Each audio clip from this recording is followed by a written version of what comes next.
Hi everybody. Pardon my dark room behind me. It has been so ridiculously hot here. We've been keeping all the curtains and things closed, so kind of looks like a little cave behind me, but I just want to say hi.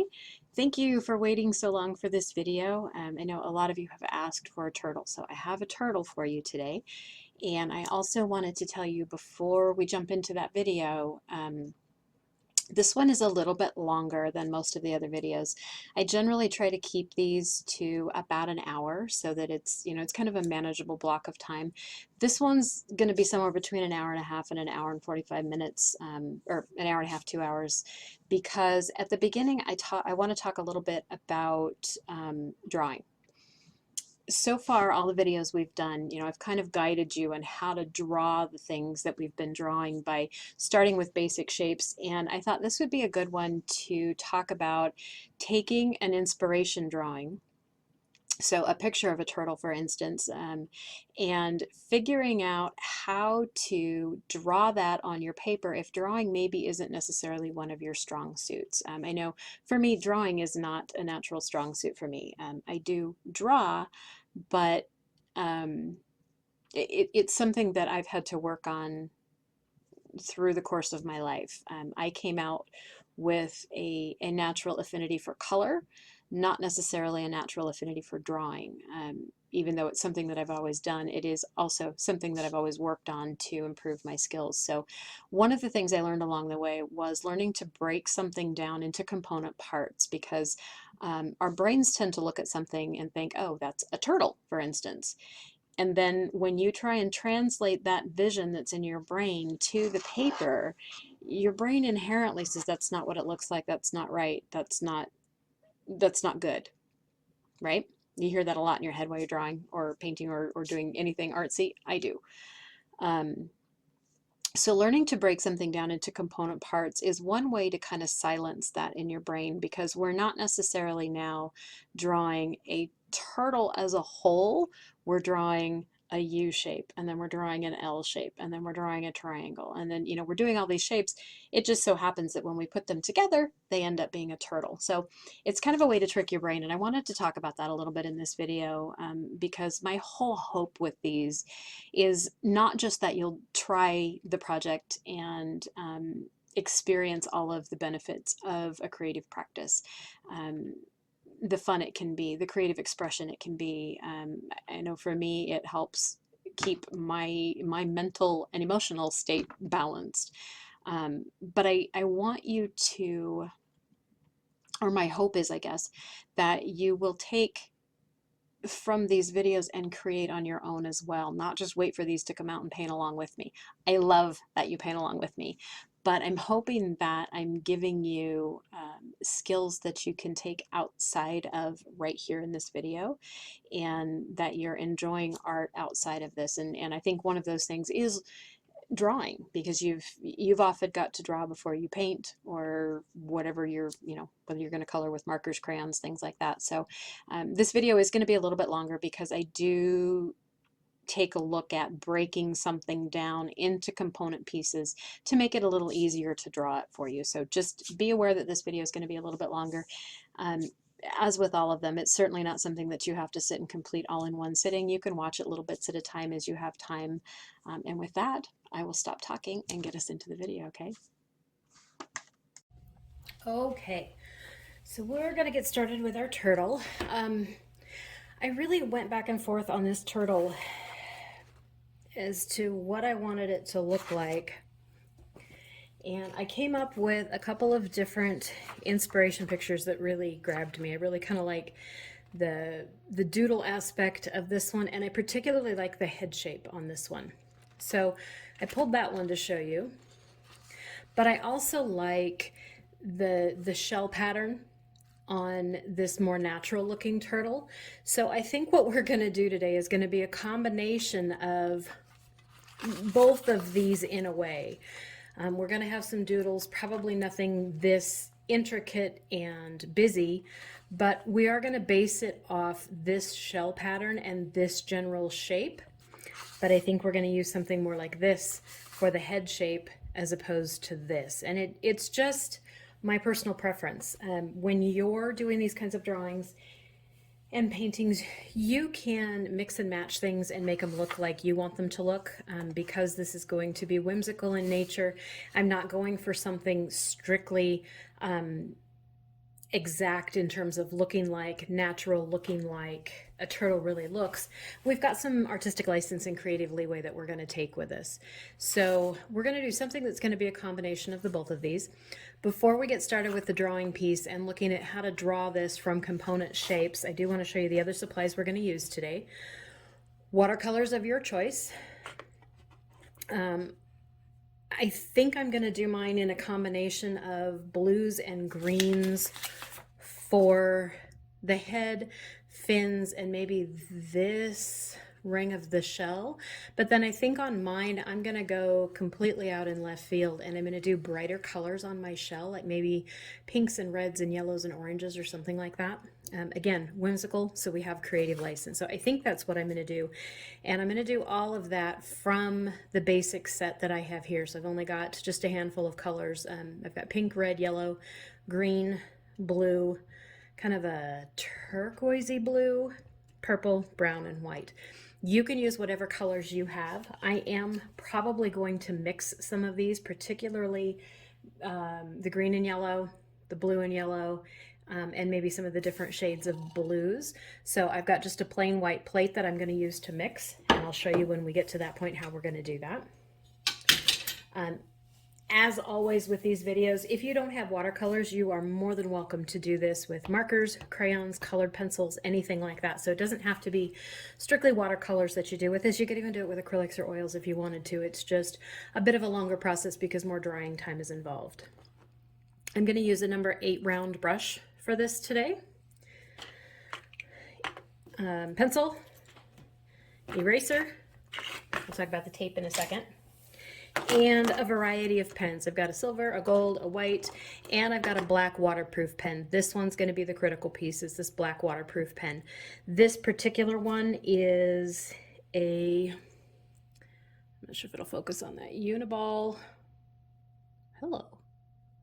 Uni-ball Eye Fine Point. Sometimes Sharpies are waterproof depending on the paper, so you could test it, and if you've got an extra fine point Sharpie, you could use that. The Pigma Micron pens are waterproof. Anything that's a waterproof black pen is what you're going to need. And as for the other silver, gold, white, these are just accent colors. You don't have to have them, and I may not use all of them. I just pulled them out so that I've got them ready. So those, pencil and eraser.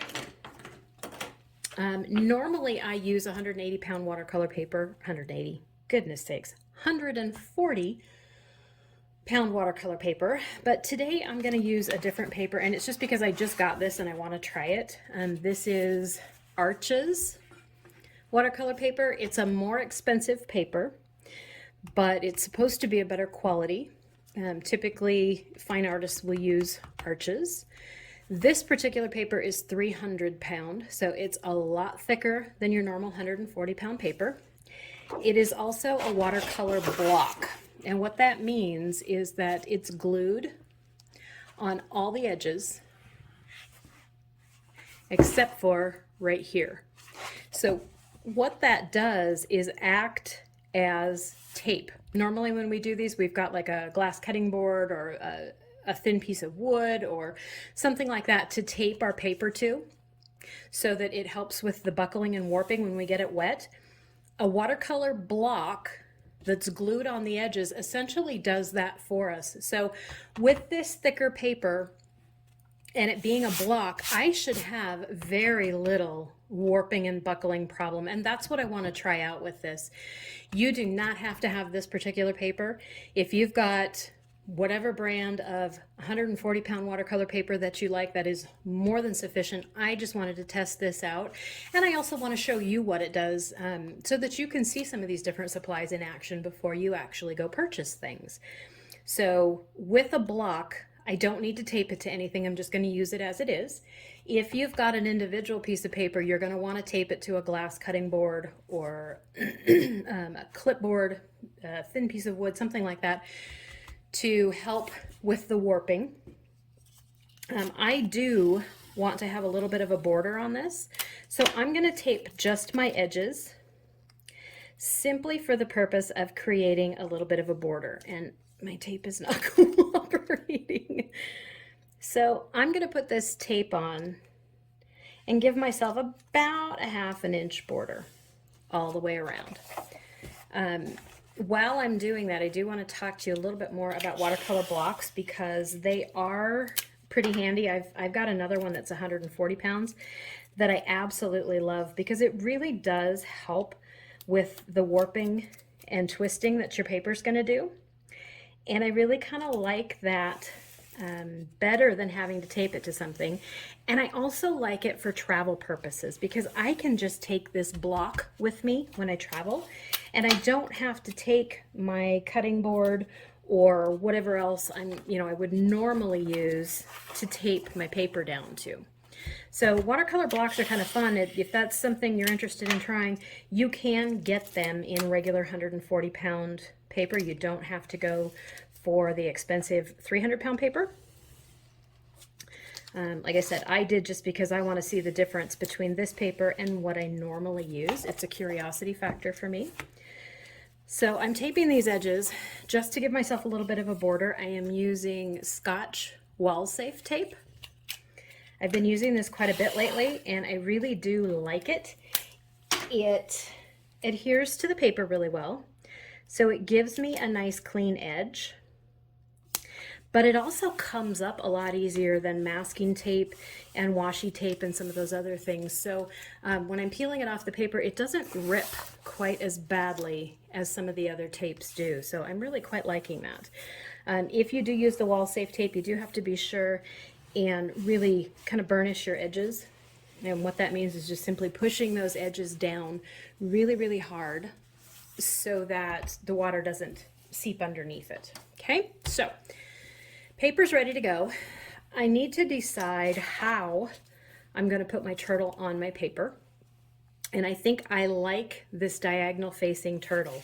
So I could do it straight up and down. I could do it sideways. You're free to do either. You'll just have to adjust the size a little bit. But I really like kind of this diagonal look. It has a little more visual interest to me than if it was going straight up and down or straight sideways. This just feels almost more natural, maybe. So that's the direction I'm going to go with it. Now, to get this drawn on the paper, I mentioned at the get-go that I want to talk to you about breaking these drawings down into component shapes. So that takes some of the I can't draw out of this because we're not relying on our brains innate processing and recognition of a particular shape. So what I'm trying to get at is I want to kind of trick my brain into thinking that this isn't necessarily a turtle because it's going to tell me the whole time I'm drawing that doesn't look like a turtle, that doesn't look like a turtle, that doesn't look like a turtle.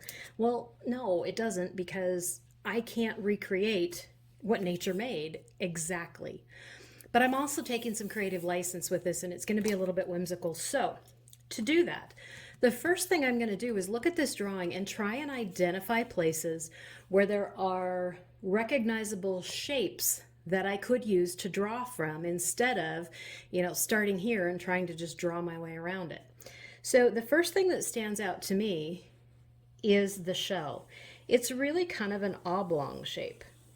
It's almost circular, but it's got a little bit of a point here and a little bit of a, kind of a rounded off point, I guess, at each end. So it's a little more oblong. So there's shape number one. I've got an oblong, right? So that's where I'll start. I'm not worrying about any of this inside stuff for right now. I'm only worrying about this outside shape. For my head, I'm going to use something more like this. So all that really is just kind of a rounded off triangle of sorts. I could start with a triangle and then come back and round it, right? For my fins, if I start here and go to the end, it's almost like a backwards reversed L, right? Think L. And same over here. It's really kind of an L shape. So I can use that as my beginning spot. These down here, think maybe rectangles, right? If we squared those off, So we could start with a rectangle and then come back in and add these little whoop-de-doos to it, right? After I've got my L here, this is just kind of following that same contour with a little bit of a wiggle in it. There's really nothing spectacular that I have to do with that part. So when you're looking at a drawing and you want to recreate it to paint it or color it or whatever you're going to do with it, but you're not sure you can draw it, look for those component shapes. And you're going to draw those component shapes on one by one to gradually build it up to a drawing. Okay? So I'm going to set this aside and we're going to use these component shapes to start with. Remember I said I want my turtle to go kind of diagonal, right? So I'm going to do this really sketchy to begin with because I need to partially get my size down. So the first thing I have is this oval for my turtle's body, right? So I start sketching and I immediately realize I'm way too close to the top. I don't have room for a head here because I'm looking at where I'm bringing this. Actually, I should do this darker so you guys can see it. I look at where I'm bringing this line down. I don't have very much room up here for my head, but I've got a whole bunch of room down here. Too much for my legs. So this is where your eraser comes in. And don't be shy. And I'm sorry my camera's wiggly while I erase.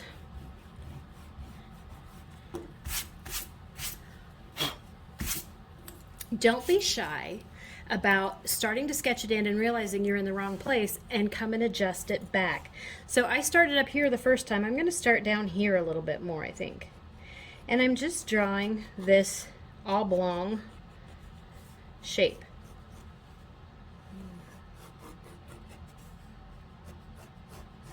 And I'm just doing it really sketchy. I'm not really worried right now about getting my contours in there properly. I'm just kind of going for position at this point in the game to make sure I've got room for my head, I've got room for my fins, everything's going to fit on here. Okay? So I think I'm doing pretty good. My head will fit here, this fin will go here, this fin will go here, my little back feet and the tail. I think I'm good on space. So I'm going to come back and kind of refine this a little bit. And all that means is I'm just kind of evening it out. Notice I got, kind of really wide and fat here and not so much here. So I'm just kind of bringing this contour back in a little bit and just trying to even it out. It's not going to be exactly perfect, and I am completely okay with that.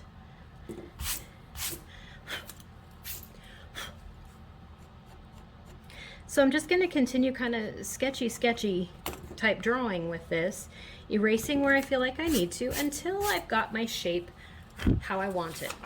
Now when I put my other turtle up next to it, I'm a little rounder than this guy is. He kind of comes down to a point here, right? So you can leave it like this if you like it, or if you want to bring it back down to a point a little bit more, just continue to do this little sketchy type of drawing. And just bring it down to a little bit more of a point down here.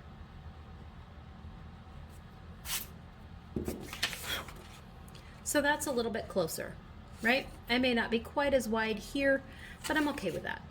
I'm not going for absolutely perfect. I'm just going for the general shape of this, right? So I've got that in there. Now I said for my head it was a rounded off triangle, so I can start with a triangle. That'll make it easy. If I just draw me a triangle in there, and then I'm just going to kind of round it off and bring it back. Round it off out here, bring it back. If it feels better for you to turn your paper while you're drawing, absolutely turn your paper while you're drawing. You don't have to leave it the same way the whole time.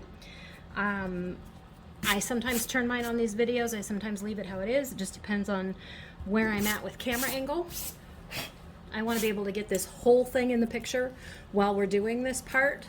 So I'm probably not going to turn my paper because if I do, you're going to be off camera and then I have to do a lot of moving around, and that's just a pain. So, started with my triangle, rounded it off, went back and erased those inner lines. Now I'm going to come off of here and just give it kind of a little curved line. from my head to the shell for a neck, right?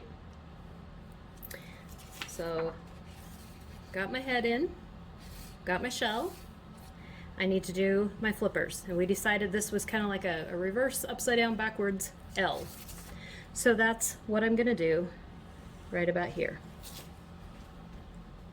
I'm gonna bring it up, out like an L, and kind of curve it back a little bit. And I'm gonna do the same thing over here. So there's the top line of my flippers.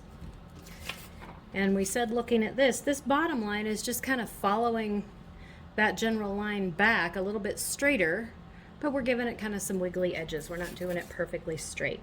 So I'm just going to kind of round off the tip here and bring this back towards the body with kind of a wiggly line. And I'm going to do the same thing over here. I'm going to round off this edge, bring it back towards the body with a little bit of a wiggly line. So there I've got my front flippers. Notice this one's a little fatter than this one. Generally, you're not going to be completely symmetrical. It's fine, doesn't hurt anything. But if you don't like it, you can certainly erase that and just bring it back and make it look a little bit more even as far as how thick it is from here and here. Okay? So now I've got that. I need to put my little back flippers in here. These guys, right?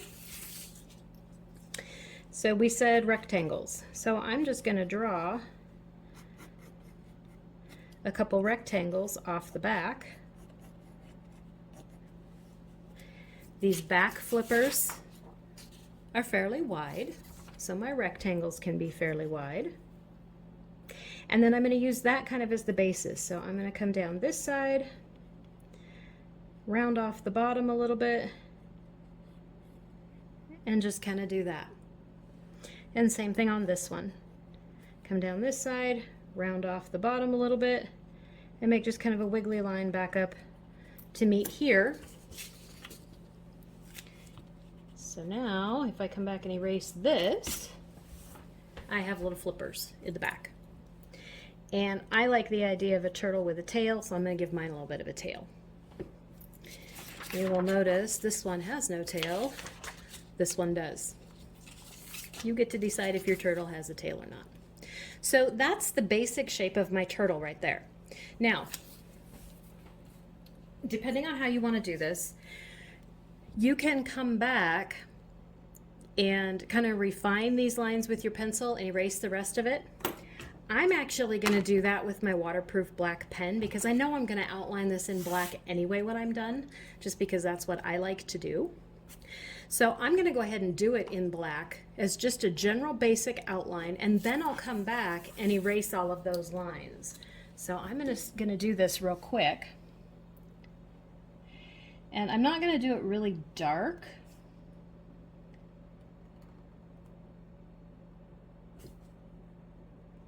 But I am going to define those lines so that they're not quite so sketchy. It's just a single black line.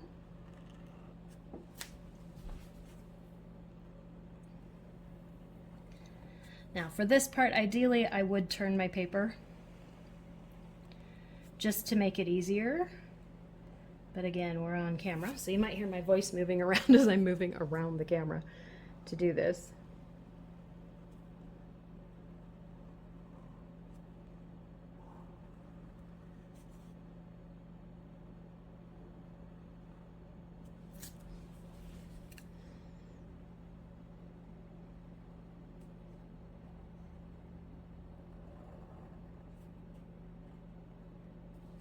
So there's my turtle. Now, I need to come back and erase all those pencil lines, but you need to be very careful if you've done this in black like I did now. You need to make sure that ink is good and dry before you start erasing, because if you don't, you end up with smudges and smears. So if I put that on there and just immediately start erasing it, and look at that. It's so hot here right now, my ink doesn't even stay wet. Yeah, so that's not going to work because it's drying too quick. So anyway, often when you do this with a black pen, if that pen is not extremely dry, and the paper you do it on can also play a role in that.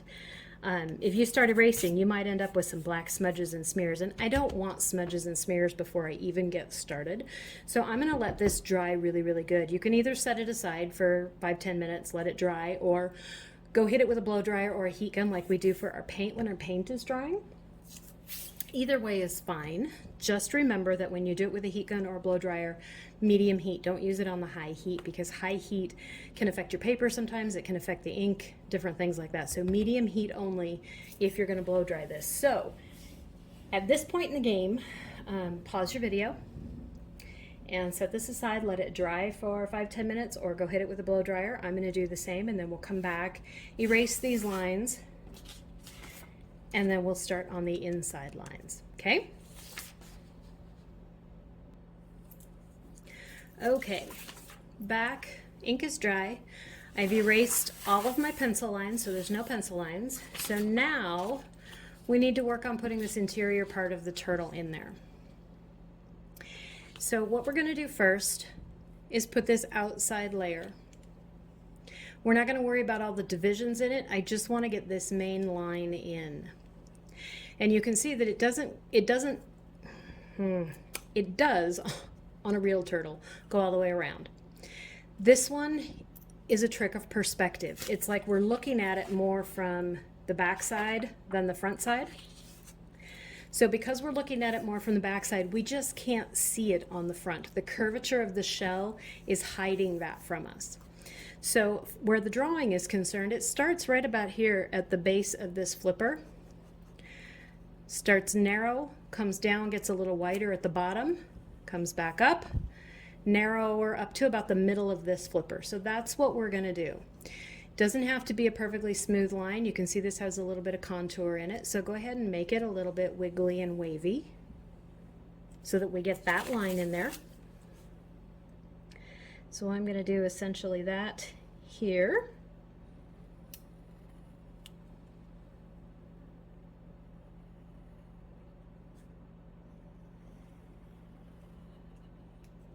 Okay. Now in the middle, we have these middle pieces that are kind of off-kilter hexagons. They have 6 sides. 1, 2, 3, 4, 5, 6. All of them do that. They're just not equal in length, and they're not perfectly hexagonal like a stop sign. But that at least gives us a place to start for making these shapes. There's 1, 2, 3, 4, 5 of them. And you'll notice on this one, as a highlight line, you can kind of see a little bit of a line running down the middle.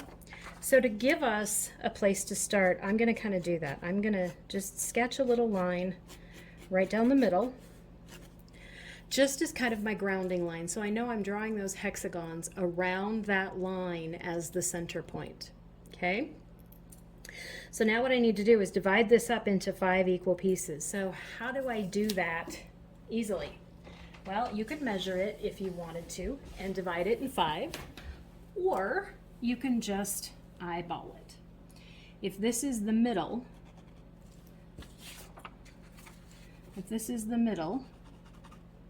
I know that this one is going to go kind of either side of that middle. So I'm maybe going to have one right here, and then another one, and then another one that goes halfway, right? And then maybe another one halfway here. So that gives me 1, 2, 3, 4, 5 pieces. So that's an easy way to do it. Are they equal pieces? No. Are they on a real turtle? No. So it's okay that they're not equal.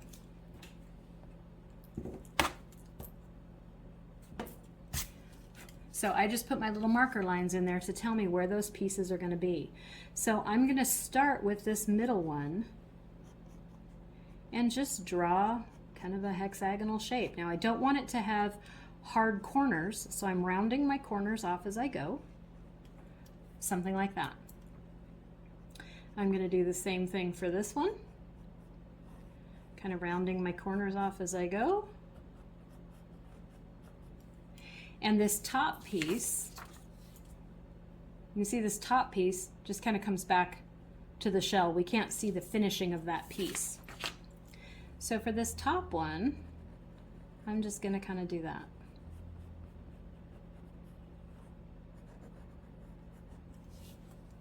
I'm going to do the same thing down here for these guys.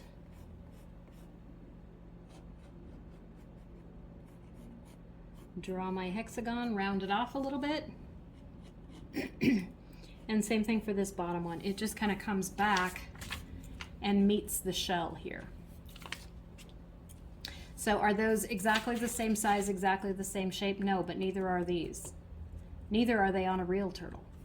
And that is completely okay. So to do these side pieces now, if you look at these, they come off wherever the point of the hexagon is. You can see from that point of that hexagon, there's a line going back towards the edge of the shell. So that's exactly what we're going to do. Wherever I've got a point of my hexagon, I'm going to kind of just make a line going back to the shell, towards the edge. These are not going to be the same shape and size either. I think I need this guy to be a little more pointy. And that's completely okay. And there you go. We got us a turtle. Right?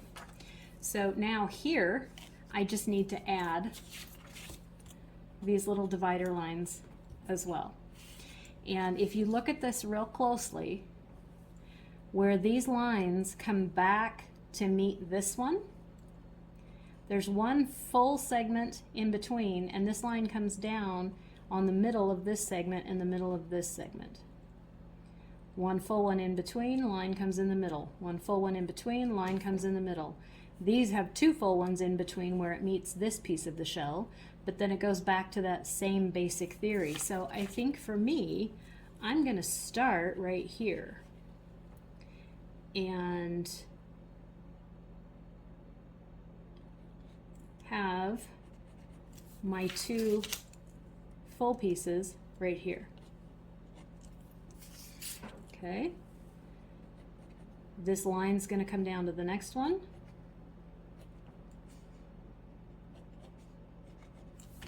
And I'm just going to work my way around so that these are my two full pieces. The line comes to the middle-ish of this one. Another full piece, line comes to the middle. Another full piece, line comes to the middle. Another full piece, line comes to the middle. So you're just going to kind of work your way around doing that same thing. And if they aren't all the same size, that is perfectly okay. They don't have to be. Okay, now with this, I'm going to do the same thing that I did with the outside of my turtle. I'm going to come back with my pen and just lightly mark in those lines with my pen. I'm very probably going to come back over this with the pen again after I get some paint on it. But for right now, this just kind of solidifies where my pieces are. So you can come back with your waterproof pen and put all these lines in. Or you can just solidify them with your pencil and erase any of the sketchy parts around it. I am not going to put a black line for this center line. That was just a marker so that I could see the center point of that shell. But I am gonna draw all of these guys in.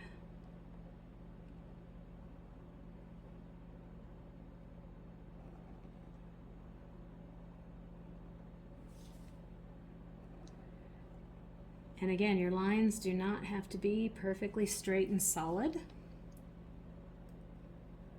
There is some movement and some wiggle to these lines, even in the inspiration pictures. So that is completely okay to have. Gives it character. There we go.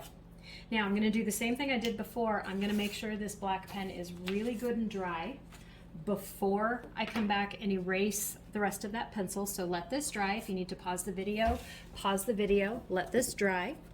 erase all those pencil lines, and then we'll come back and start painting, okay? So I'm gonna go dry mine real quick, and then we'll be back with some paint.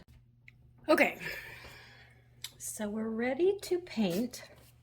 We've got all of our pencil lines erased and just the basic black outline to go from. So like I said, I think I'm gonna do my head and my flippers and probably this first layer of shell in blues and greens and variations of that. So I've got it zoomed out for just a minute so that you can see turtle, paint, and plate.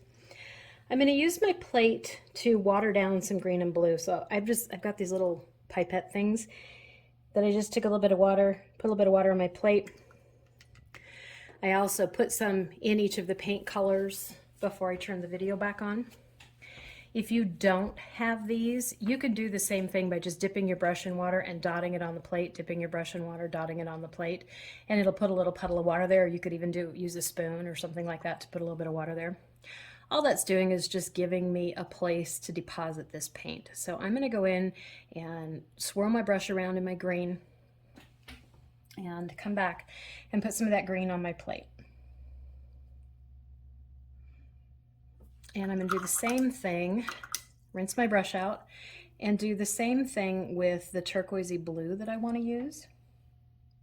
And put some of that on my plate. So I'm going to use the green straight. I will probably mix some of this blue in with it at some point. And I may use some of the blue straight as it is. I may decide to add some yellow to either one of those two. I'm not sure yet. But this gives me a place to start. I'm going to dip my brush and just add a little bit more water to that green because I want it really pretty watered down to start with. I'm going to put a light coat on and then come back with some other colors to highlight and shade where I'm painting. So make sure my brush is rinsed off.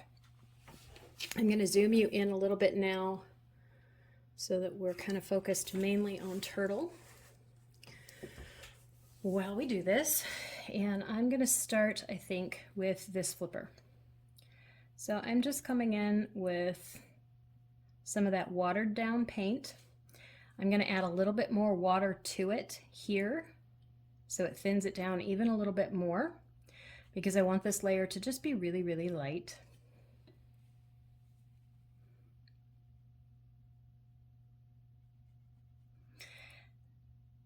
This may be with how we're going to do this, you'll see some of the luminous quality of watercolor that maybe we haven't on some of the other projects because we've been using full strength straight from the pan.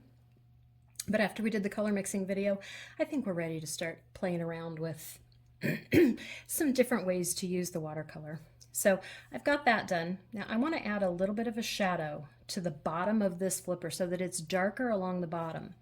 So I've just gone over to the watered down green I have on my plate and picked up a little bit more, and I'm just going to kind of tap it in along the bottom of this flipper. Because it's wet while I'm doing this, it's going to let that paint flow into the lighter spots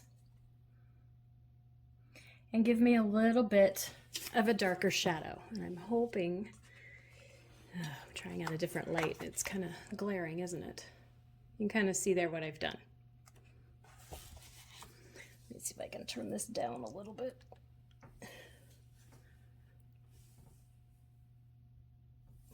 Thank you for bearing with me while I play with my lights. So I've taken just a little bit of that green that I watered down, tap it in, makes it a little bit darker along that bottom. Now I think I'm also going to grab a little bit of brown. Brown can be a very strong color, so I just dipped it in my paint in my pan and put it on the plate over here, and I'm going to water the brown down a little bit too because I don't want that brown to overpower my green. I just want to give it yet another little bit of shadow and color here. So with a little bit of that watered down brown, I'm going to do the same thing. I'm just going to tap it right along the bottom of that flipper. Because it's wet while we're doing this, it lets those colors kind of mix together, mush together, run together, And I'm going to bring that brown kind of up around the top part of this flipper here where the flipper meets the body. So I've got a bit of a shadow going on there. Now I know it's hard with this light. I'm thinking this light's probably not going to be as good as I thought it was.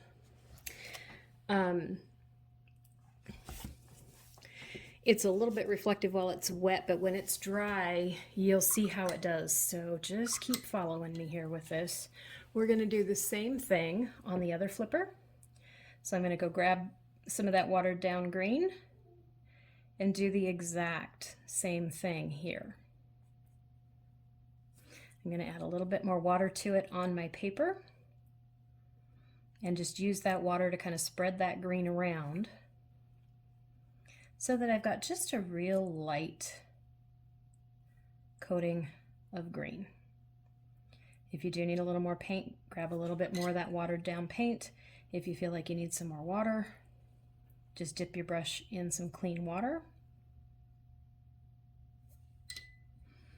And I'm going to do the exact same thing. I'm going to go back and grab some more of that green from my plate that I watered down, and I'm just going to tap it in at the base of this flipper because I want the top to be lighter and I want the bottom to be darker.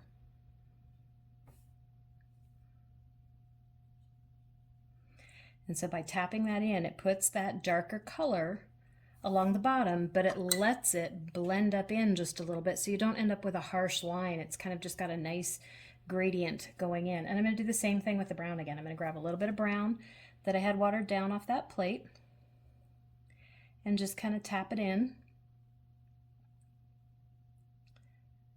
all along the bottom of that flipper. And I'm going to come right up around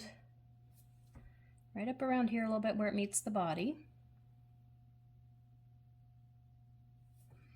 so that it looks like a little bit of a shadow where it meets the body. I'm going to do the exact same thing for my back flippers.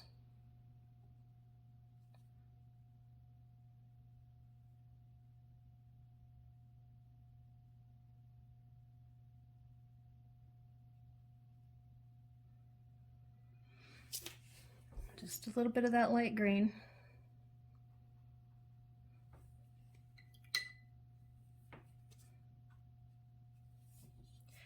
And I'm going to get a little bit more green, tap it along the bottom and right up against where it meets the body. So I've got that darker shadow in there. A little bit of brown and do the same thing. Tap it in. And it might look a little harsh right now, but you'll see when it dries, because they're wet when we're doing this, these colors are going to blend together really, really nicely. If you do notice what looks like a harsh line starting to form, you can always come back with a clean brush and just kind of brush it out a little bit, blend it in.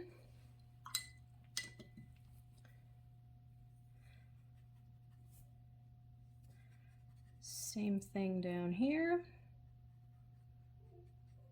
A little bit of my green.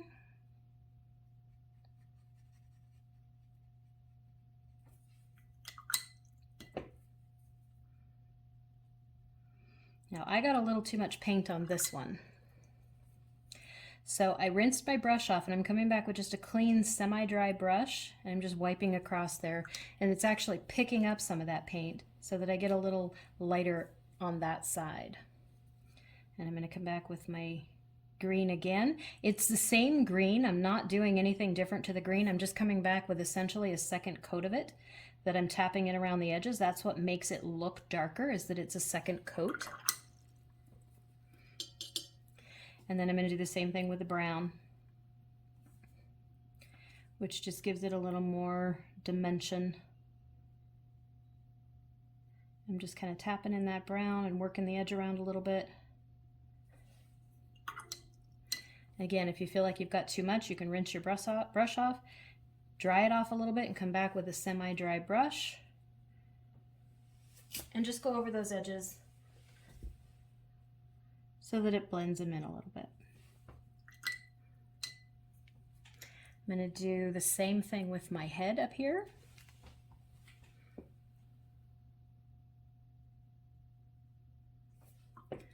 I'm just painting in some of that watered down green. I am adding a little bit of water to it from my clean water container here and there, just to kind of spread it out so it's a nice light coat. And I don't really have any way to tell you, how much to water it down. It's really something you just kind of have to play with until you feel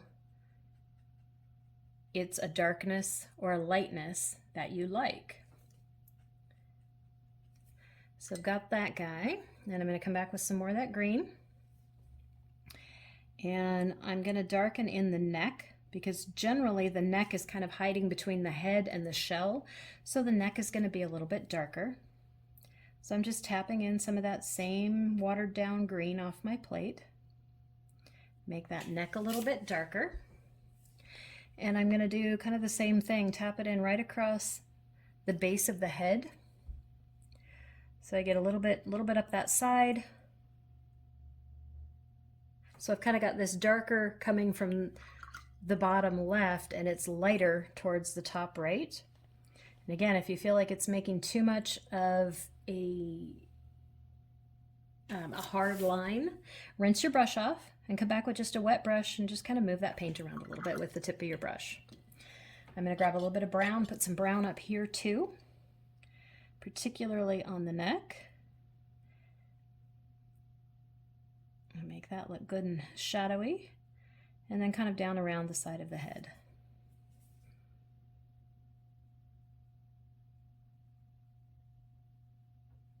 And I'm just tapping it in.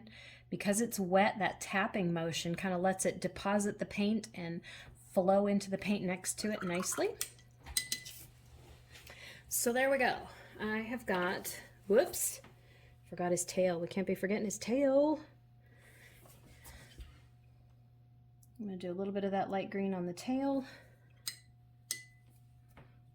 And just a little tinge of brown right where it meets the body.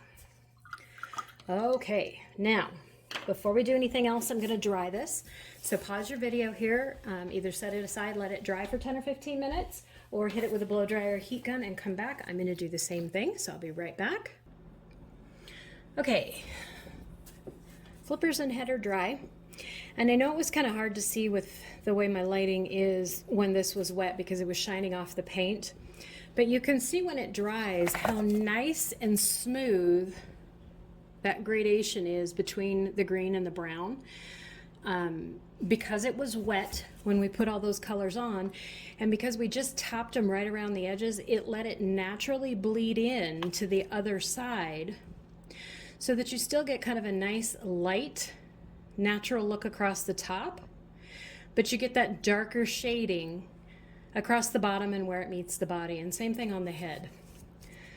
So sometimes it's kind of hard to tell when it's wet what it's going to look like as the final version, but when you get it dry, you realize these colors really do blend nicely. Now, I do want you to notice something on here. Holy messy paint. I'm outside the lines. Not so bad on that side. That one's bad. It's okay. It's largely because I'm trying to paint from the same angle instead of turning my paper, because it's just easier to keep it on camera that way. I normally would turn this as I'm painting to make sure that I'm at a good angle for myself, and so that's just a result of this not being a comfortable angle for me to paint. But I'm going to show you how to fix that. There's a couple different ways you can do it. If you want to get rid of it completely, you can get it wet right along there and try and lift it with a Kleenex or a paper towel. And hold on a second, let me grab a paper towel. Okay, I have a paper towel. Do you know what happened on the way to get paper towels? M&Ms happened. Oh my goodness. Do you snack while you paint? I do. M&Ms are going to be the death of me one day. Okay, so I'm going to zoom in for a sec because I want to show you one way to fix this if you get paint where you don't want it. Clean brush, clean water. Get the brush wet and come back and put just a little bit of water where that paint is outside the lines. Dry your brush off and then kind of scrub it back and forth a little bit on that water you just put down. Now, how well this works depends on how dark the paint is, the type of paper you're using. There's a number of different factors. You can see this is starting to lighten. This green is really highly pigmented, so this might not work terribly well in this particular situation. But I wanted to show you, you can see how that's getting lighter. So I'm just repeating this over and over and over again with water and kind of scrubbing my brush over the top of it a little bit. I'm trying not to get up in here because I don't want to ruin any of that up in there. And I am not scraping my paper towel across the paper. I'm just dabbing the paper towel over that wet spot.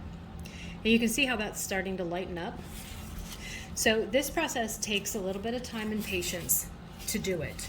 And it's not always successful, again, depending on how highly pigmented that paint is and how well the paper absorbs that pigment. But you can see that it did lighten it up. Now in this case, I'm not going to worry about it because I kind of have a plan for those flippers anyway that I will show you when we get to that point. So I'm not terribly concerned about the paint outside the lines there. So another way you could fix this is to cover it up later with something else. And that's exactly what we're going to do. I'm going to cover that up with a black line. So it'll be perfectly fine.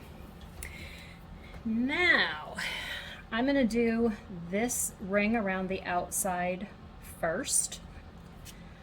And I'm going to do that with a combination of this initial green and that turquoisey blue that I put on my plate. So I'm going to use these two colors.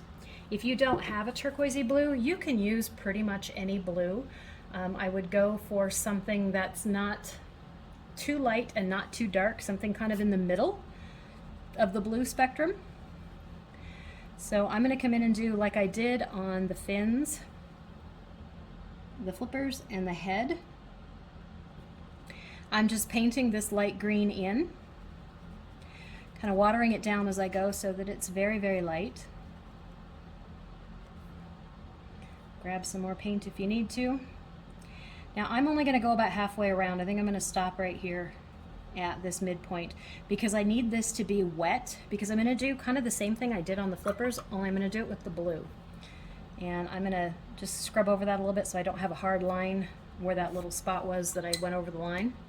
So this is all still wet. I'm going to clean off my brush and I'm going to pick up a little bit of that turquoise blue. Now this particular blue is very, very intense, so I don't need a lot of it. And I'm just going to kind of tap it in where those lines are. Now what I'm trying to do is just kind of bleed in some of that turquoise at the lines.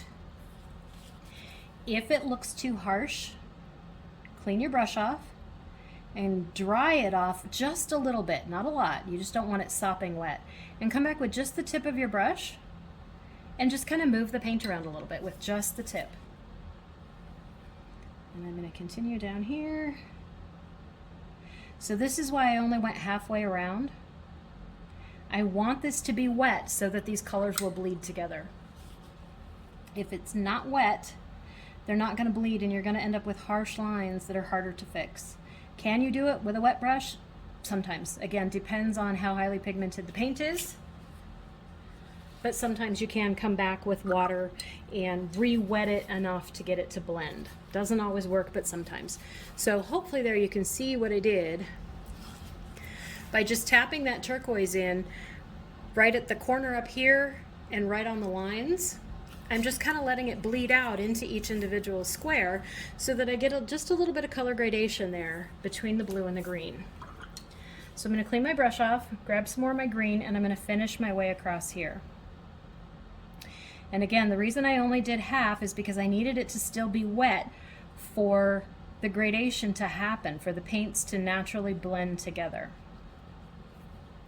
And if you go too far at one time, it starts to dry out on you, and then it makes it harder to do that gradation of paint. When the paper's dry, it doesn't work as well. Thus, kind of the whole point of watercolors. It is very definitely a medium that the wet factor lets you do some really cool things. So just like the other side, I painted in a little bit of that watered down green. I'm going to grab some of my turquoise. And same kind of thing, I'm just dabbing it on the lines. Here and there across the top and bottom a little bit. Because it's wet, it's naturally doing the merging. I clean my brush off, dry it off just a little bit. I don't want it dry, but I don't want it sopping wet either. And I'm going to come back and just with the tip of my brush kind of move that color around a little bit just to help the gradation smooth itself out.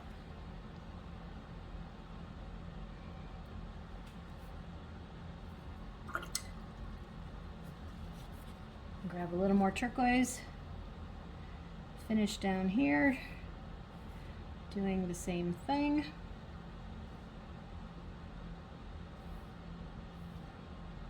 Ooh, too much. So where I got such a big splotch like that, I just clean my brush off, dry it off a little bit, and come back and immediately start to kind of spread that around a little bit so that it doesn't absorb into the paper too quickly and leave just a big splotch there.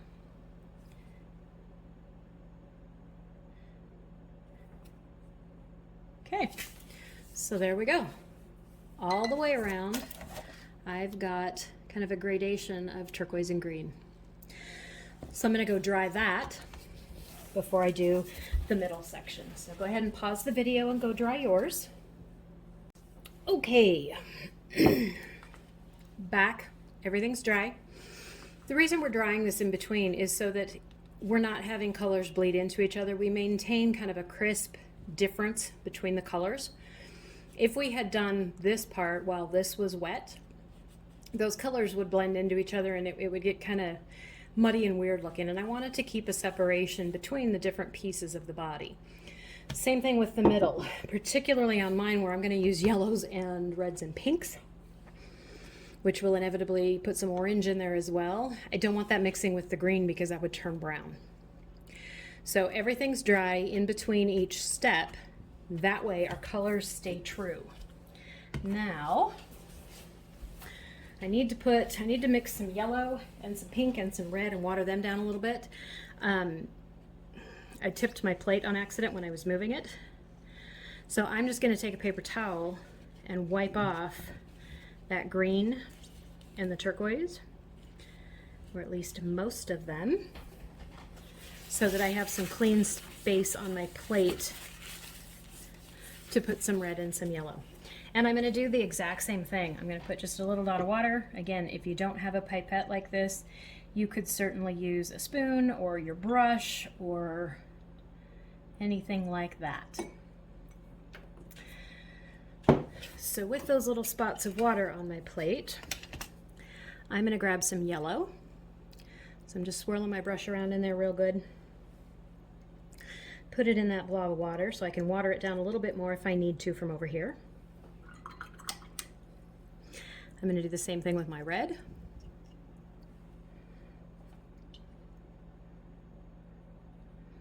And I'm just swirling that brush around in that blob of water. It just deposits the paint in that water.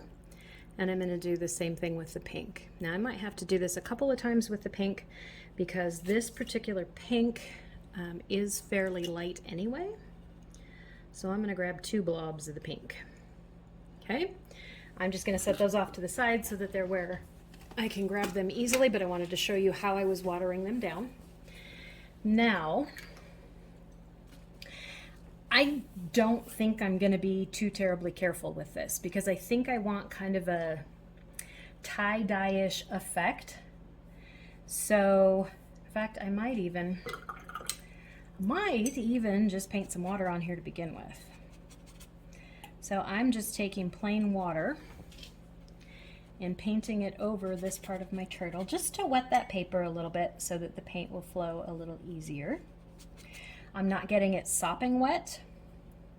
I'm just getting kind of a nice shiny sheen to the paper. And I think you can probably see that with the light the way it is. You can see there's a little bit of shiny going on there. It's not sopping wet, it's not drippy wet, it's just a little bit of a shiny sheen so that I know there's a little bit of water on there. And then I'm going to grab some of that yellow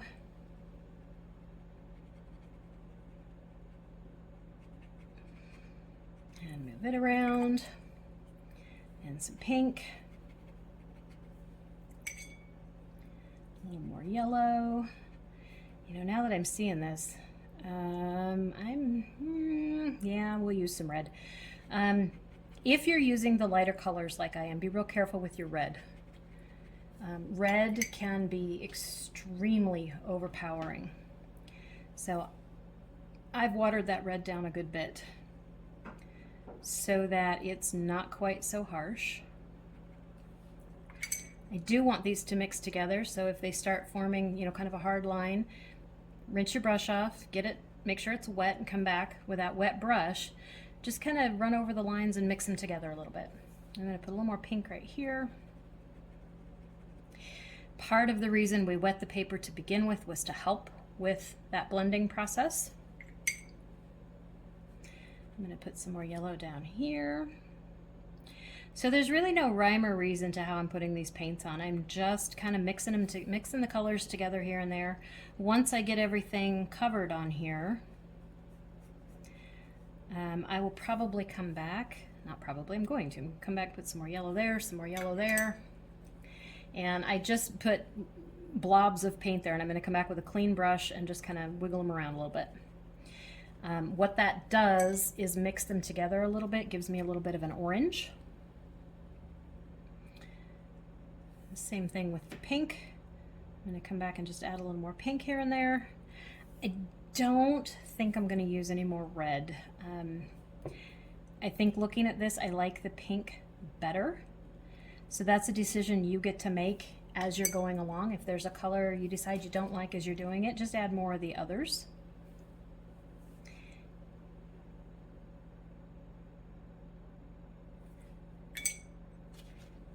I think the yellow and the pink are working together better than the red did.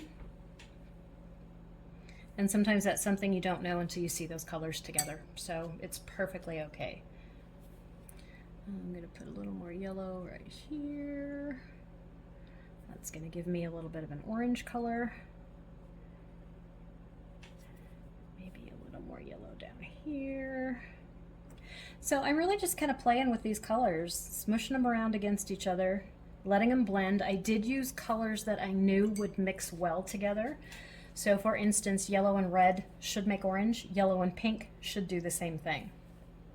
And then I'm just going back and adding more of those colors here and there as I want to accent or highlight, if I want them a little brighter in some spots. There's no right or wrong way to do this one. You're just playing with the color until you're happy with it. And I think I've kind of got me a tie-dyed look going there, which is what I wanted.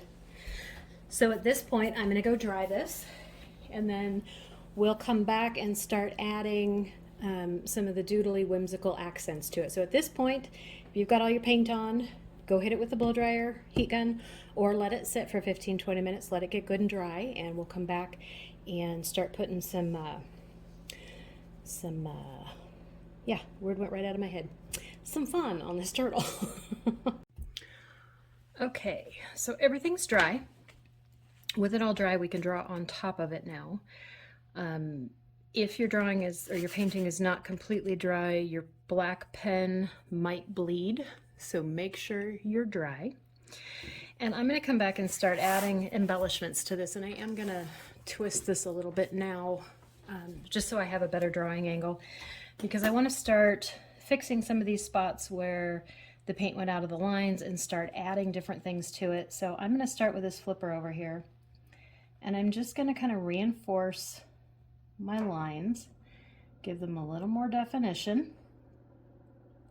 In the process of doing that, it's going to correct some of the spots where the paint went out of the lines, but like on this one where it was so bad at the bottom, I think what I'm going to do is just add some thickness to this bottom line.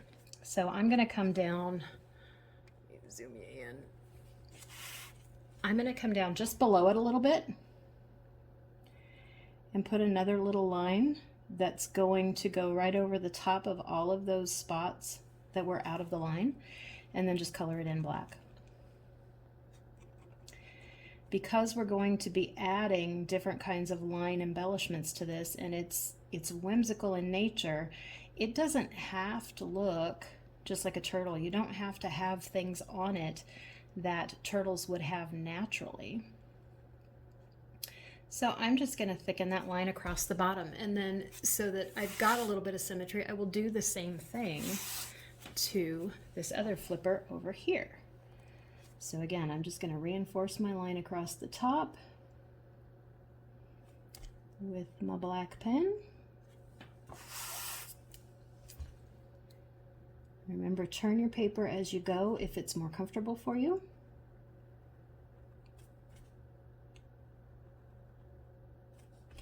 And I'm going to do the same thing. I'm just coming down off of that tip, adding another black line that covers up all of those spots that were out of the line. And then I'm just going to color it in.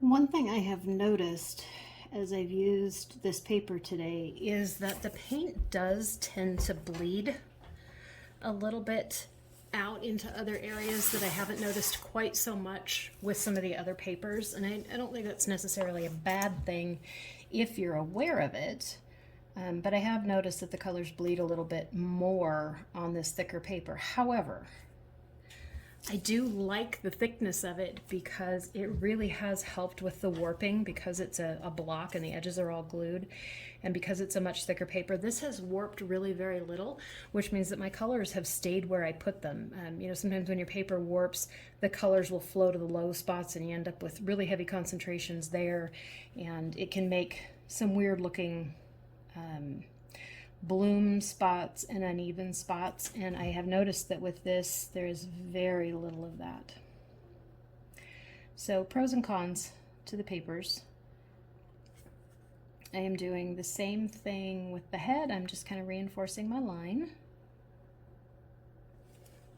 going back over it.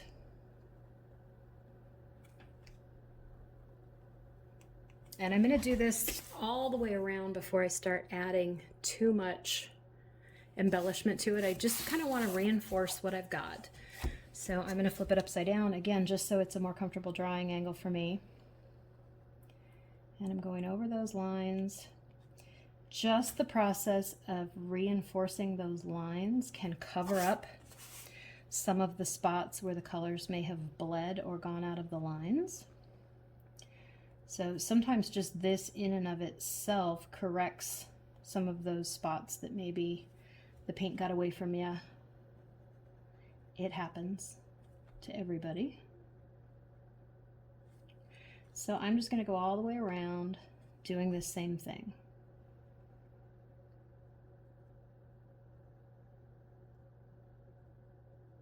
And this paper, even though it's thicker, is still a cold press paper, which means it's got a little bit of tooth to it. It's a little bit rough, and I'm noticing that as I'm doing this, my pen wants to skip.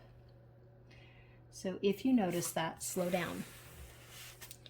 If your pen is kind of trying to glide over the high spots and miss the low spots, just slow down so that it goes over all of those bumps and ridges evenly, and everything gets covered up and you don't have skip spots.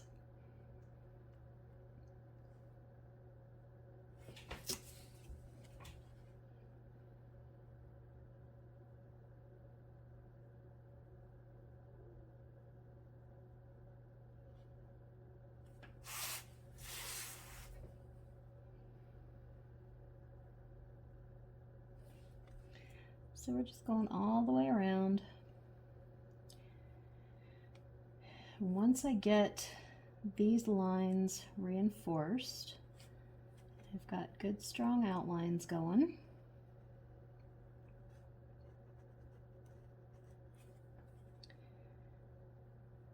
I'm going to do something very specific to these lines on this outer rim of the shell.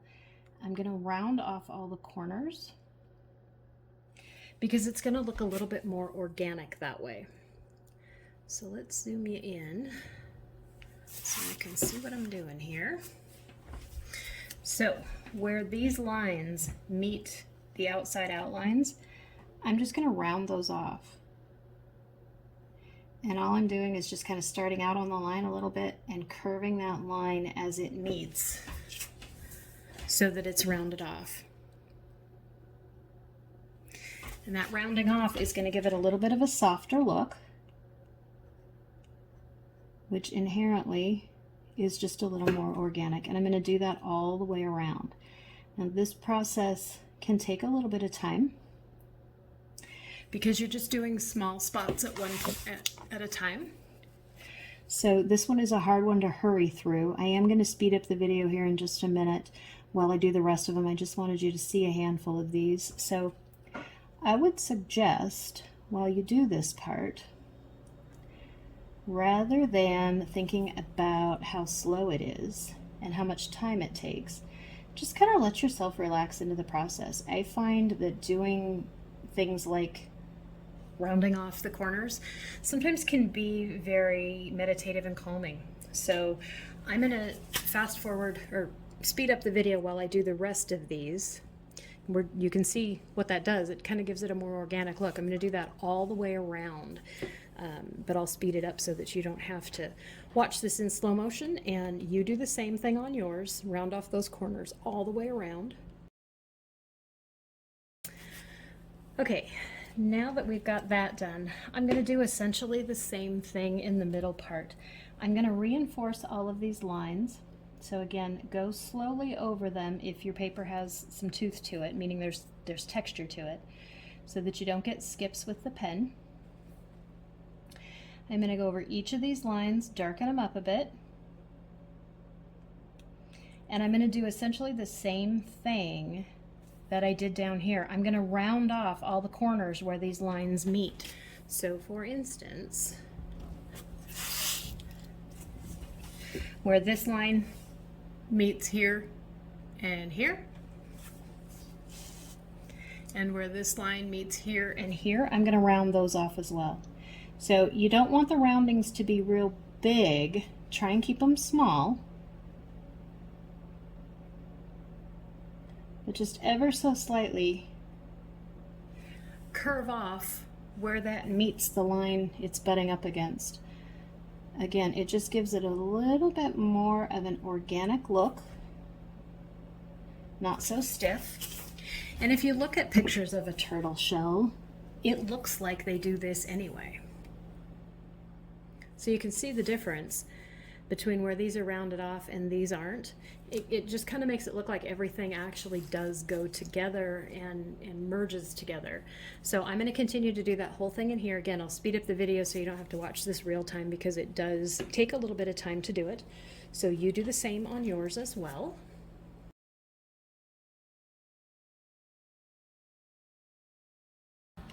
Okay, so the last thing I did was round off these corners as well, where the hexagons meet each other. I just kind of rounded them off as well so that everything's kind of got that connected together dimensional look. And you can see just by doing that, it almost added a little bit of dimension in that shell kind of looks like it curves now instead of being flat. So rounding off those corners is kind of a neat visual trick. But like I said, if you look at pictures of a real turtle shell, it kind of looks like this anyway, where these connect. There are thicker and thinner lines, and they're kind of rounded off. They're not real sharp angles where these connect, these different pieces of the shell.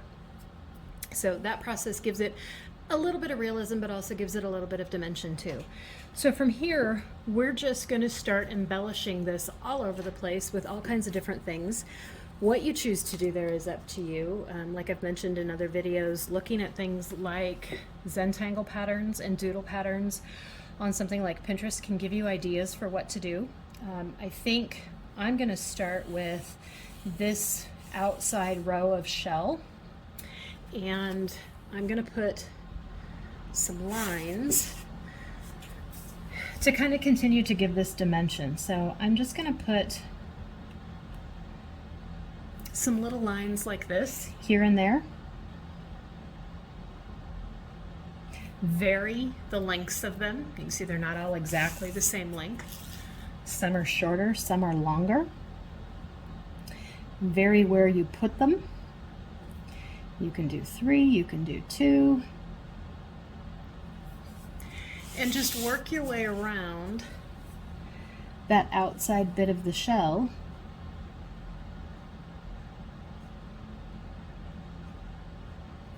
with those lines.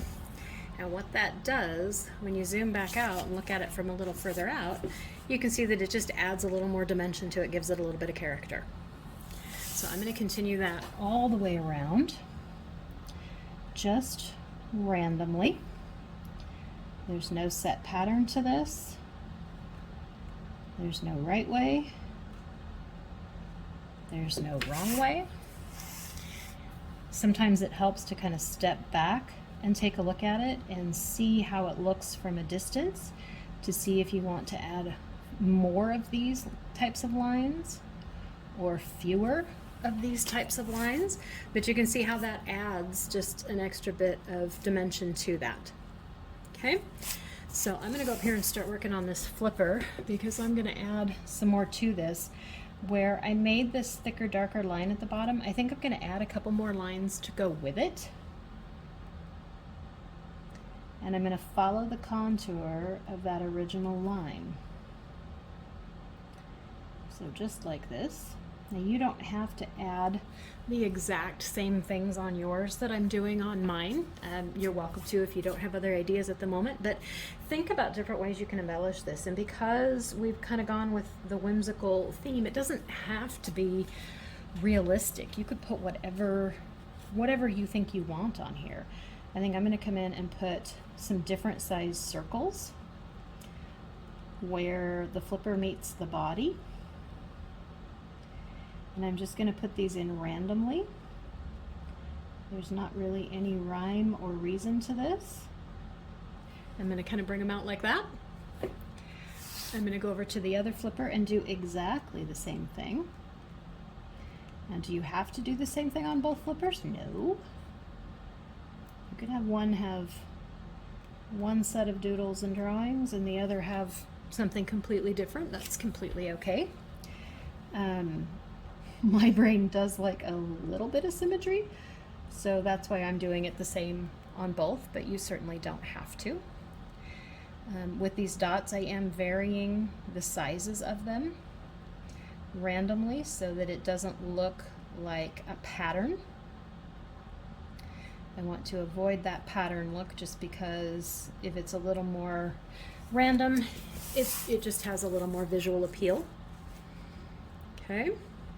So we've got those, and I'm going to kind of move around back and forth on this. I'm not going to necessarily finish one spot before I move on to the other because I really haven't quite decided what I'm going to do to this yet. And what I find is that even if you don't know exactly what you want it to look like, if you just start drawing, things will come to you. So as I was drawing up there, I had ideas for down here. So I'm going to move down to the flippers down here and start doing down here. And I'm just kind of going to move my way around this with no real rhyme or reason. I am going to add a couple of little lines to the tail. And I'm going to do something similar down here on the back flippers. I'm going to put some circles of different shapes and sizes right where they meet the body.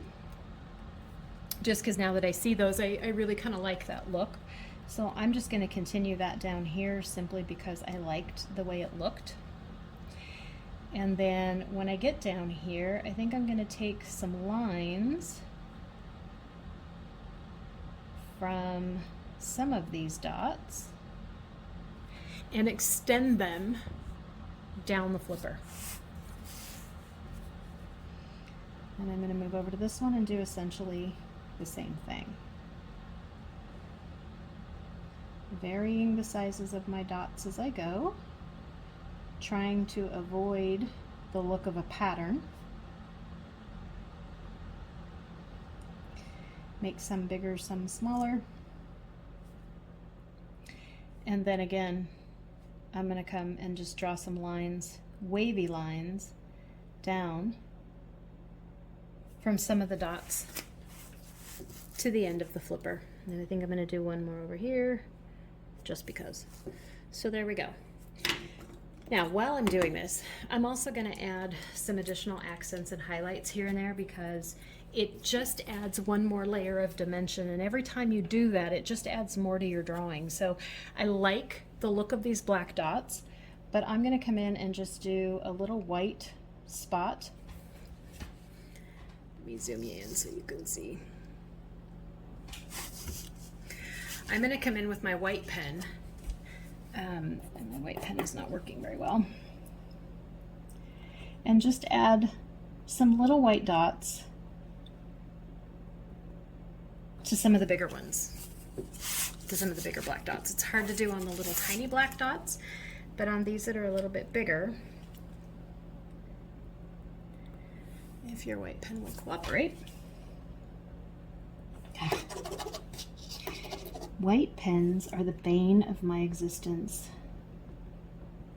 They don't work as well as I would like them to.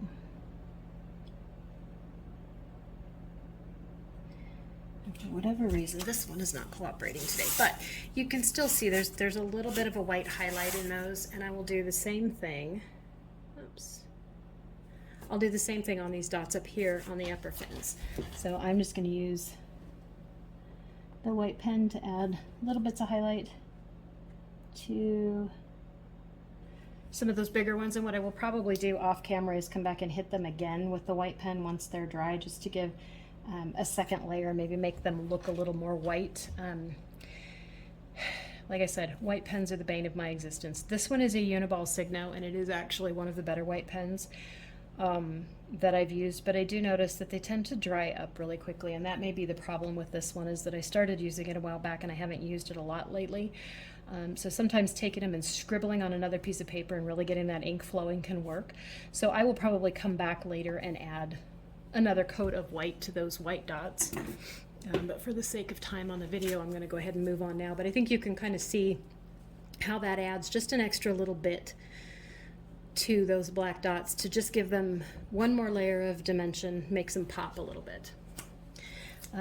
As I'm looking at the shell centerpiece, I'm kind of seeing the idea of little pieces of mandalas on some of these. And I haven't quite decided. What do I think? I think on some of these I'm going to do little pieces of mandalas off the corners. So if you know what a mandala is, it's generally something that's a circular pattern and it repeats in layers around the circle, out and out and out. So that's what I'm going to do, and I'm just going to kind of do it doodle based. I'm not going to go really crazy with these. I just want little hints of a mandala. So something like this. And I'll probably come back and add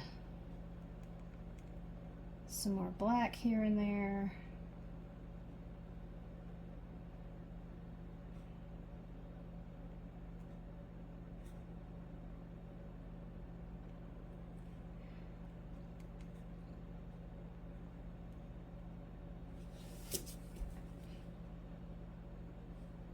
So something like that gives you a little bit of a mandala pattern, and I think I'm just going to do that randomly all over the shell here and there, and then in other spots maybe I'll just do like some circles and maybe something like that coming off of a piece here and there.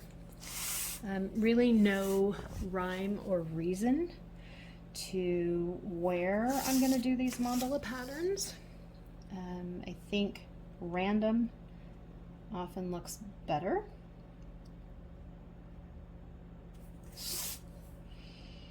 And you can use different shapes. I'm going to do these like maybe a leaf shape. Because this is doodly, they don't have to be perfect.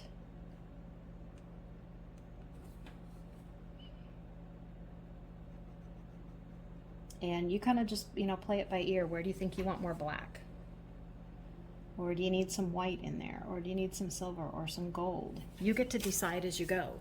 So yeah, I kind of like that. So I'm just going to do these little mandala patterns all over my turtle shell. I think I'm probably going to flip it upside down to do some of these top ones so that they're going a different direction, and maybe flip it sideways so a couple of them are going this way, and just kind of make them random all the way around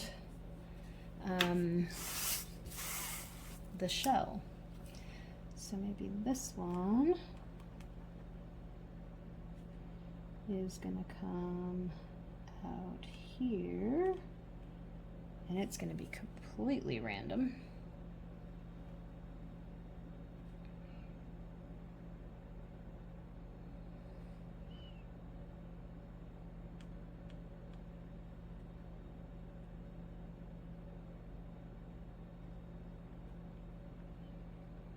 And you just continue adding bits and pieces to it until you're happy with it.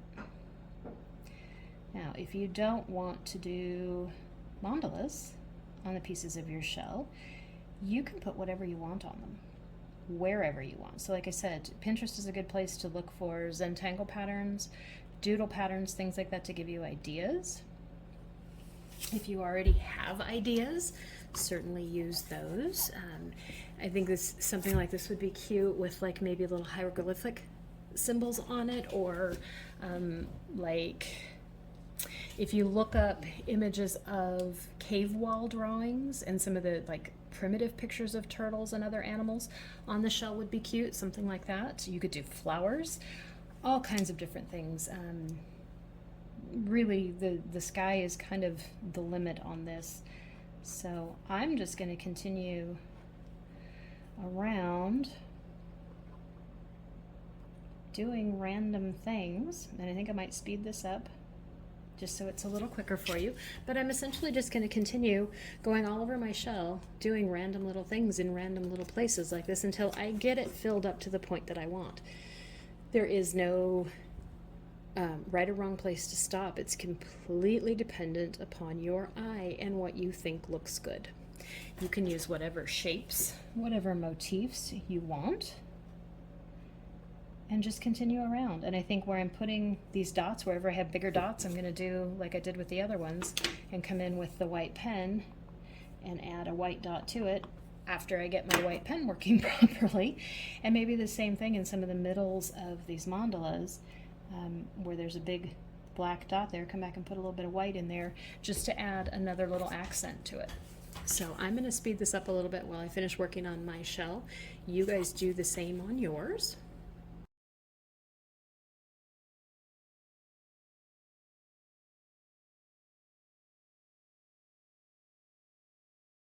Okay, so I finished the top part of my shell with little mandala pieces, and I completely abandoned my white pen.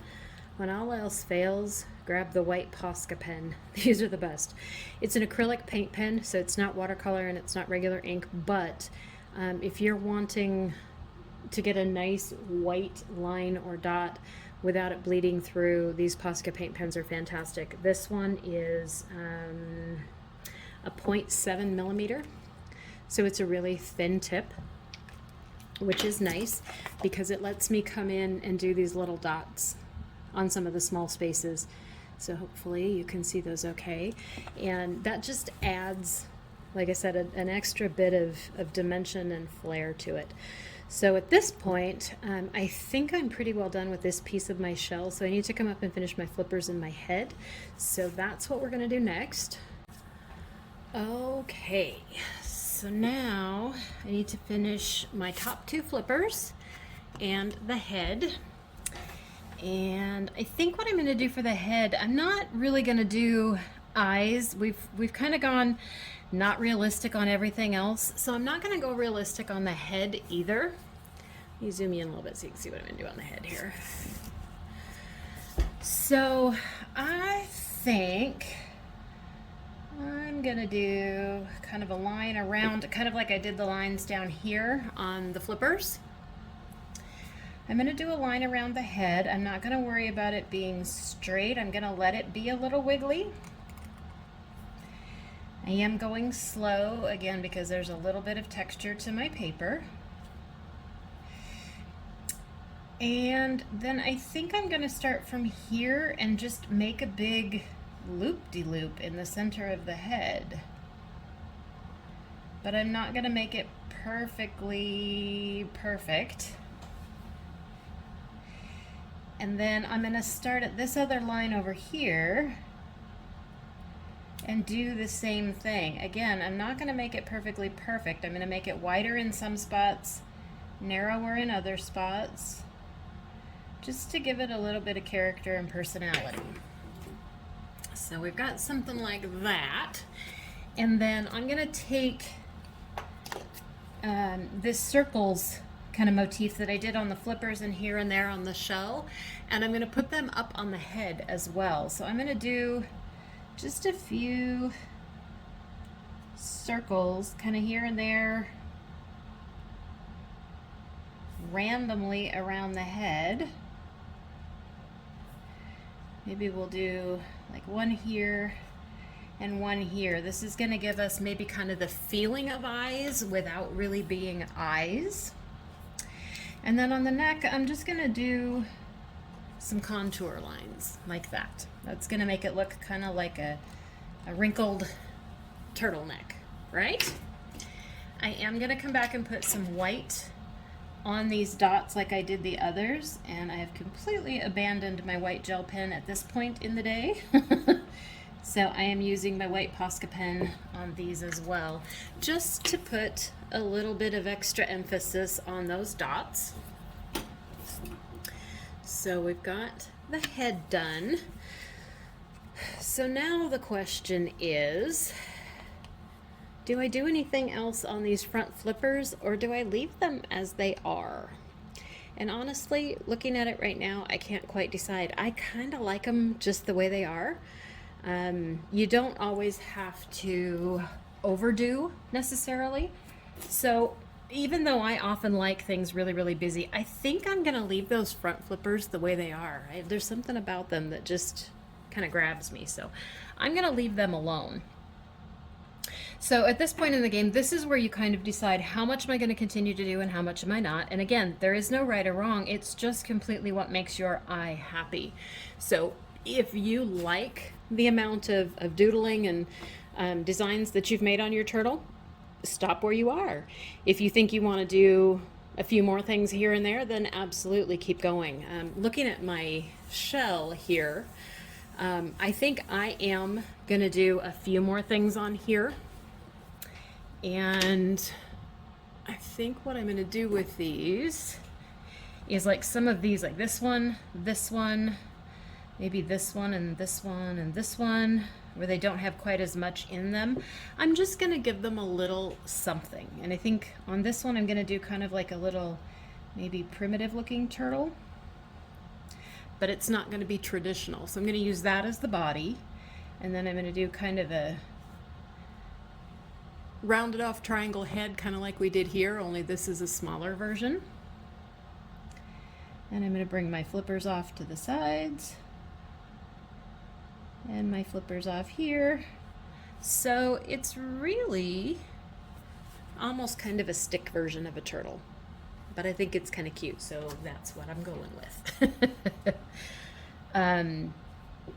Maybe over here, since this is a sea turtle, I will do a little starfish of sorts.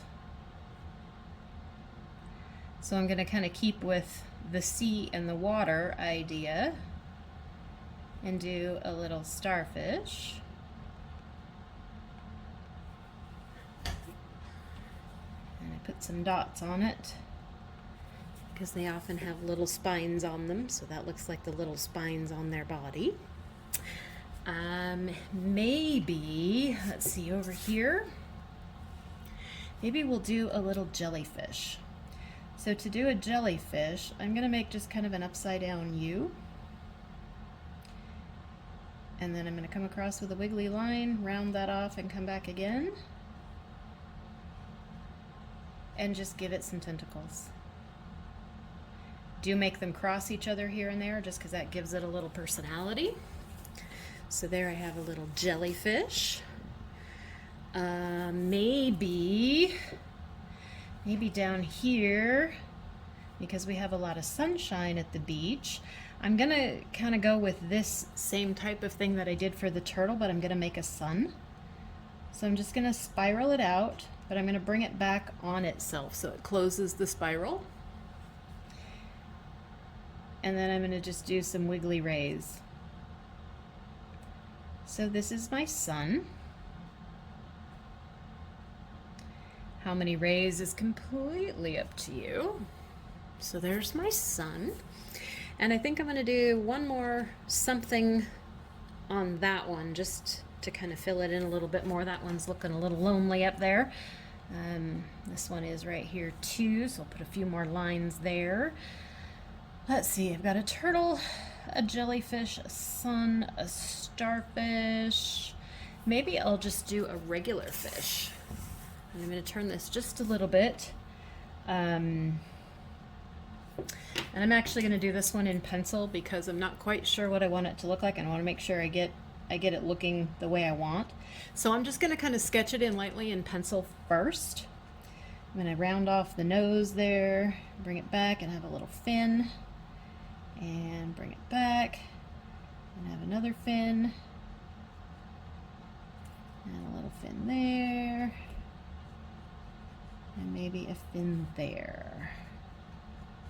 Something like that. Actually, maybe I don't like that front fin.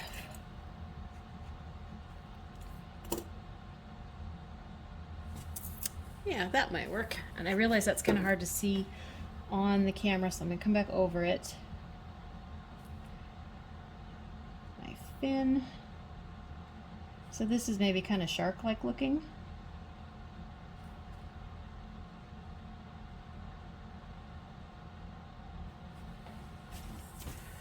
So there's my little fish. So there we go. I think I'm going to call my turtle itself good right there. Like I said, you can continue drawing on yours as much as you like. I am going to come back and erase the pencil lines from that fish that I sketched.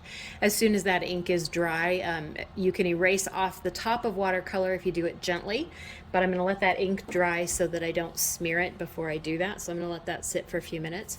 So there's essentially my turtle. However, looking at my turtle, I do think I want to have some blue out around here so it looks like it's in water rather than just a random turtle planted on a white piece of paper. So I am going to come back with some of my blues and maybe even a little bit of the green. I'm going to do these full strength straight out of the pan, and I'm going to water them down as I put them on the paper. So I'm going to get some blue going and this blue going. I might even put a little purple in there. When you're doing something like a background that is water, think of all the different shades of blues and greens and whatever else you might see in that water, and use multiple different colors because it's going to give it more dimension and give it more life. Now, I'm not going to color the entire thing. I'm just going to do kind of splotches of color here and there and let them fade out, kind of up around the turtle and fade out to the edges, things like that, so that it's not a completely solid color background, but it's just going to give a hint of water there. So I'm going to grab one of my blues, and I'm not picking up a ton of this paint because I know that it's really strong coming straight out of the pan, and I'm just going to start scribbling it on. And because my paper's dry, I'm dipping my brush in my water over here off to the side. Excuse me, sorry. And coming back and putting more water on top of that to kind of fade out that blue around the edges there. And I'm going to do the same thing here. That blue is awfully dark, so I'm going to come back with some water real quick before that starts to kind of sit and sink into the paper. I am going to come right up against my turtle in a couple spots, but do be very careful doing this because the watercolor that you already have down for the turtle can re-wet if you run your brush over it, and we don't want to re-wet the greens and the shell color and things like that. We want those to stay put where they are. So I'm being very careful coming up against that turtle that I'm not getting my brush in here to re-wet any of that. I'm going to grab some more of this other blue, and I'm just going to kind of go around the whole thing doing it this same way. And we've done this kind of technique in a couple of the other videos as well, so hopefully this isn't new for a lot of you. And I'm just kind of letting it fade out here and there, so we've still got some white space. I may come back and throw a little bit of purple in there just to give it a little dimension. I do the same thing over there.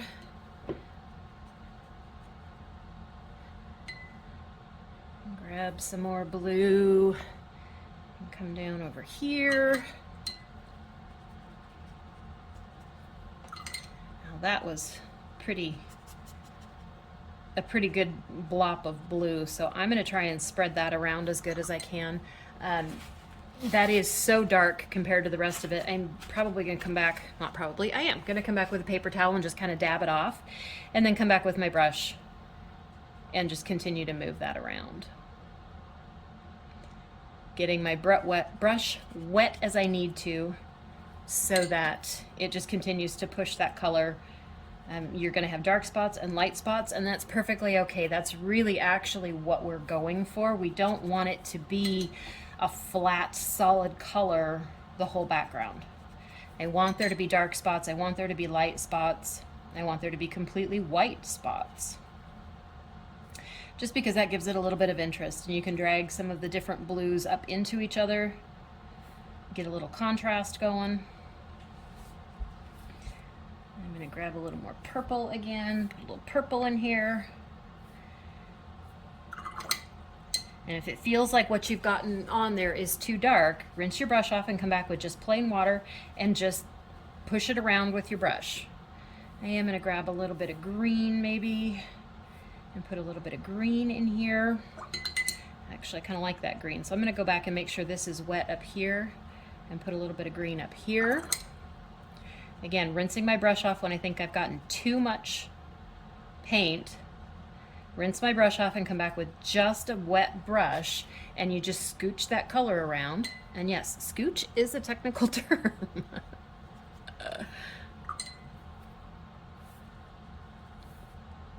So I'm just working my way around with a little bit of, you know, all of these different colors here and there.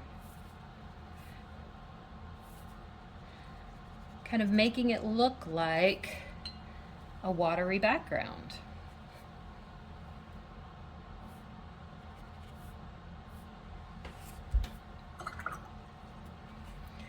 Different values of the color by how much paint I'm leaving and how much I'm watering down and moving around with my brush.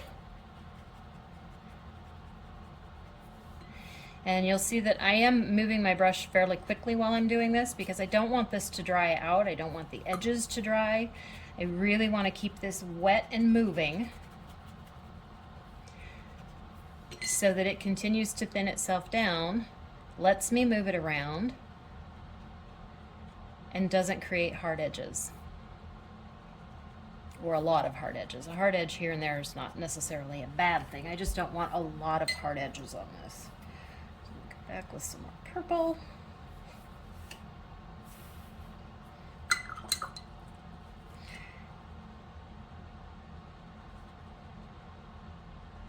And you can see how you come back with a wet brush and it takes all that vibrant color. If it feels like you've got too much, that wet brush just lets you move it around. And you're basically just kind of scribbling with it.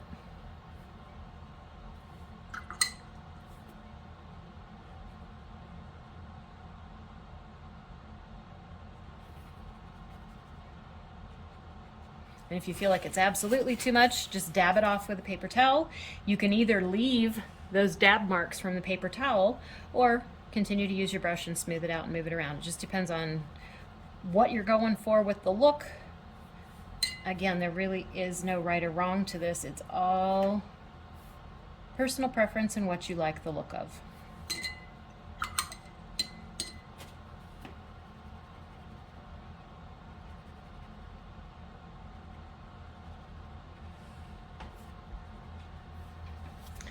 And I think with that, I'm going to call that done. Maybe I'm going to smooth that out just a little bit up there because it looks like there was kind of a hard line that I don't know that I want. That's a little better. There we go.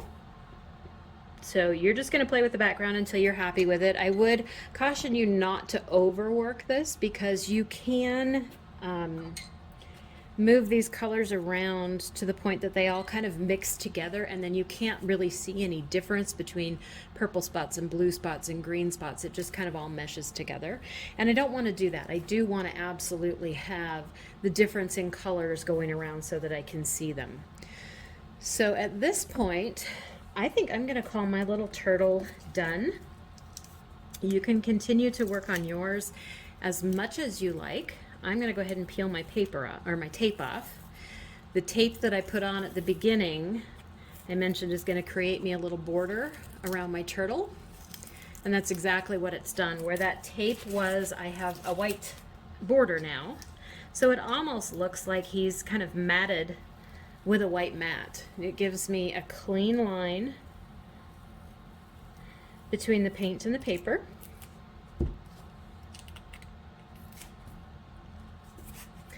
And it's kind of nice to do this so that if you want to frame your picture, I can't get that tape off.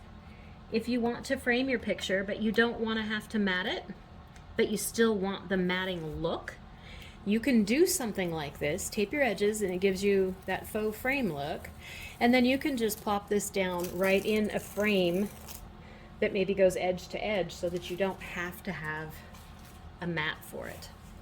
So I think that's my turtle. I think I'm going to call it good there. Now, certainly if you wanted to, once this background is dry, you could doodle in the background and put, you know, like little seaweeds or little corals or other sea animals or bubbles or, you know, something like that. But I think I want the focus to be on my turtle.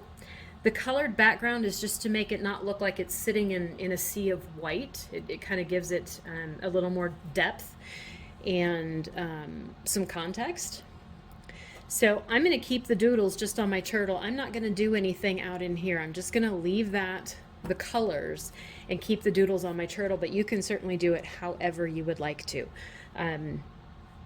You know, if you wanted to get a little fancy with the border, you could come back with a black pen and draw around the edge here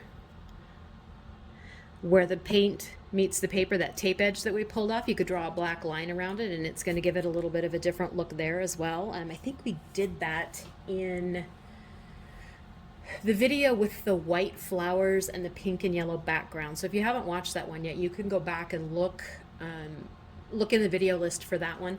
Towards the end of that one, we do that kind of border so you can see what it is that I'm talking about with that. But I think I'm going to leave my turtle exactly as it is. So before I let you go, I do want to give you a little bit of information on the paper that I used, because I mentioned at the beginning it was a new paper that I was trying. I like it a lot. The paint moves on it very nicely. It lets the colors blend very nicely. It stays wet for a good amount of time so that you can blend the colors. I like the thickness of it because it does not warp very much at all. I'm not sure we can even see. With all the water that we put on that background, you can see it really hasn't lifted.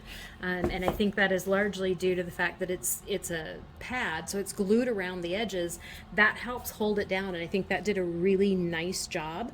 To separate this from the pad now, I would go to this spot where there's no glue and just stick a little X-Acto knife between this piece of paper and the one below it and just trim around the edge, and it will let that whole piece come right off the top of the pad, and then the rest of the pad is intact to continue to paint other things on. I think in this one there's 10 sheets of paper. Again, this is Arches 300-pound cold press watercolor block.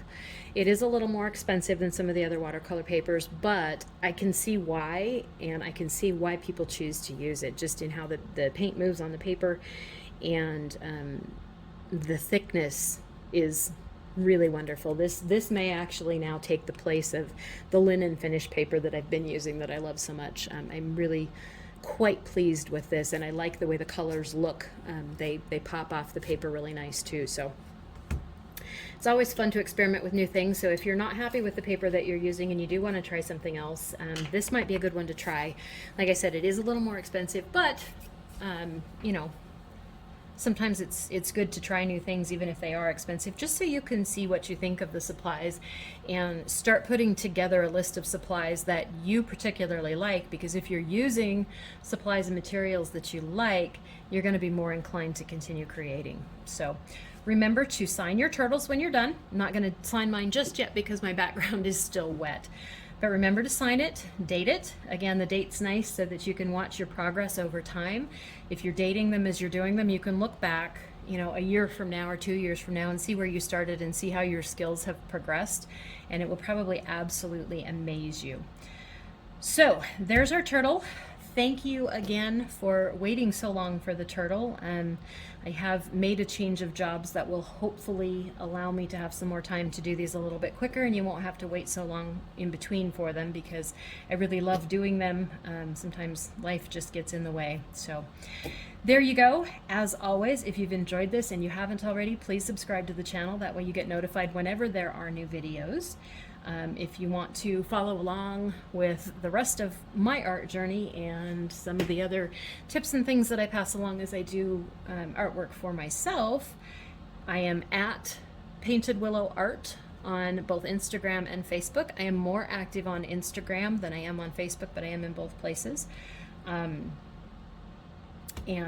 with that, I will leave you for today. Happy painting. And as always, if you want to show off your creations, feel free to message me through either of those socials, or you can email me, dawn@paintedwillowart.com. Share what you're creating. I've had quite a number of people sharing the rabbits and some of the other things that we've done over the last few weeks, and I just love seeing what you're creating and the ideas that you bring to it, because certainly this is only one way to do it. As you're creating something, if you have other ideas, try them out, see how they work, see what you come up with. That's really the name of the game. This is not something that I saw somewhere and said, oh, I'm going to recreate that. I did see some inspiration pictures that gave me ideas for shapes and things like that, but then I put my own twist on it. And certainly I encourage you to do the same thing. You do not absolutely have to recreate the same thing I do. And I love seeing the creativity y'all come up with. So thanks for watching along. Happy painting. As always, if you have questions, put them in the comments. I'm happy to answer them. And if you want to share, I would love to see them when you're done. All right? Thanks, everybody.